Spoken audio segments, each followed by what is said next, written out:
But first, the number of states where recreational pot is now legal is growing. It's up to 10 states and the District of Columbia. Many users are consuming marijuana edibles instead of smoking the leaf. But the research on the effects of edibles is scarce. From Rocky Mountain PBS in Denver, Lori Jane Gliha explores the potential link between marijuana edibles and psychosis. A man accused of murdering his wife while she was on the phone calling 911. She said her husband was hallucinating and was scaring their 3 small children. In April 2014, Richard Kirk did the unthinkable. The father of 3 opened his family safe, retrieved his gun, and shot his wife in the head. Who else is interested in the truth?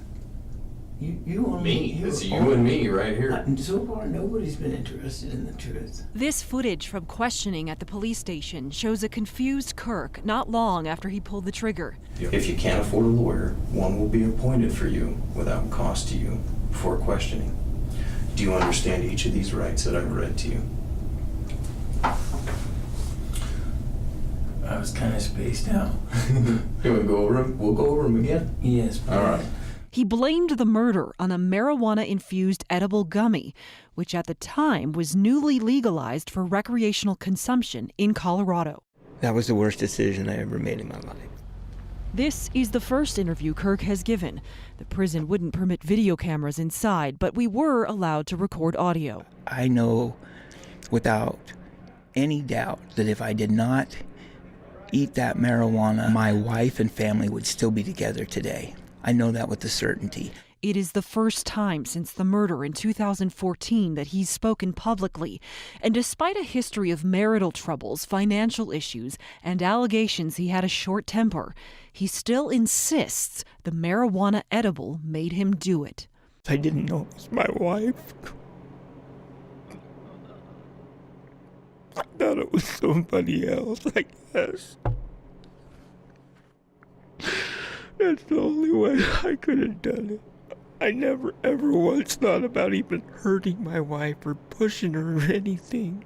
Whether you believe his story or not, Colorado regulators did make significant changes after that incident by restricting serving sizes, limiting the psychoactive ingredient THC in each serving to 10 milligrams, with no more than 100 milligrams in a single package. And one marijuana researcher says he has new evidence linking edibles to psychiatric complications in the emergency room. There seemed to be a disproportionate number of visits associated with edible cannabis products compared to other products. Dr. Andrew Monti sits on Colorado's Retail Marijuana Public Health Advisory Committee and has been researching cannabis since 2009. He also worked as a paid consultant for Kirk's defense team. Not everybody that takes an edible agent is going to have hallucinations. Many people do take it and take it safely, and so we need to understand and respect that. In his latest research, which is now undergoing a peer review, Monti tracked the 2,600 marijuana attributable patient visits to the emergency department at UC Health University of Colorado Hospital over the last 5 years. The number of emergency patients with marijuana-related symptoms who visited the hospital made up less than 1% of all visitors to the ER.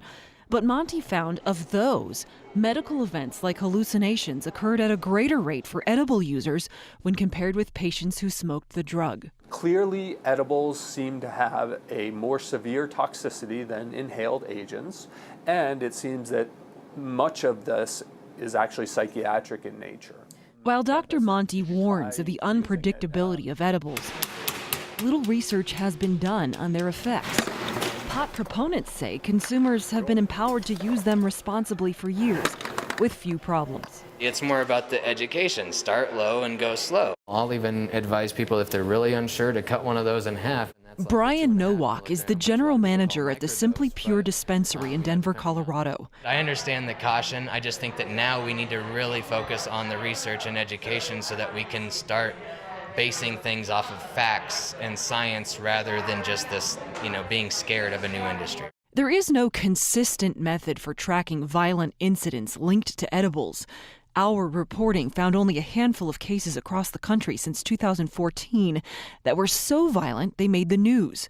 A brief search of Denver 911 logs over a 4-year period shows at least 91 documented reports of edible-related calls, incidents ranging from mild hallucinations to violent reactions. With very few, 1 or 2 people of negative cases out of how many millions of people use cannabis every single day and have for the last 50 years. I mean, basing things off of very few instances is where I'm having the bigger issue. I think that the best thing that we did was limit what was the maximum dosage that could go into any one edible product. Dr. Carrie Franzen is an associate professor of clinical pharmacy at the University of Colorado who helped draft the state's marijuana regulations. With edibles, there's a delay in getting the drug into the system because it has to be swallowed, it has to be broken up in the gastrointestinal tract, and it has to be absorbed. That can take anywhere from 30 minutes to a few hours, and how much gets in can vary depending on what somebody ate that day, if they're on another drug, if they just exercised that day, how much fluid they have in their system. There's a lot of different factors. Meanwhile, the push for marijuana legalization is growing. Oregon and Alaska have the most restrictive edible serving sizes at 5 milligrams of THC in each. And dozens of others are considering or implementing new marijuana regulations, many looking to Colorado for guidance. I'd say we've been really diligent in identifying issues and responding to them quickly. Colorado's marijuana coordinator, Dominique Mendiola, says the state is frequently updating its rules to reflect the changing market. In 2018, the state addressed an increasing number of children accessing marijuana by preventing manufacturers from making edibles that look like tempting fruit or animal shapes. And required testing of edibles now checks for consistency and potency. It may never be clear exactly how the marijuana edible affected Richard Kirk on the night he murdered his wife, Chris. I think a lot of people are affected by the deep sorrow that people feel about what happened. I hope that they think about Chris, and they think about the people that are making the laws. I would hope that Chris's memory would stay in the forefront. As more states consider legalizing recreational marijuana, the research into the effects of edible marijuana will only become more important. For the PBS NewsHour, I'm Lori Jane Gliha in Denver, Colorado.